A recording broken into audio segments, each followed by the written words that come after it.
తండ్రి నిన్ను మమ్మీ ఎక్కడ కొట్టింది? అమ్మో అన్ని చోట్ల కొట్టిందా? చాక్లెట్లు తింటే ఏమైతుంది? అవునా, చాక్లెట్లు తింటే ఏమైతుంది?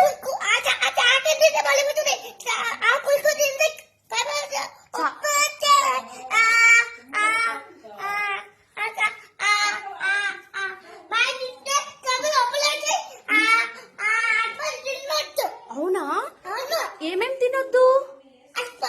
అట్టిపండు తినొద్దా? తినొచ్చా?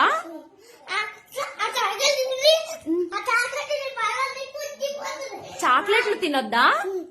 కుర్కురే తినొద్దా? సరే.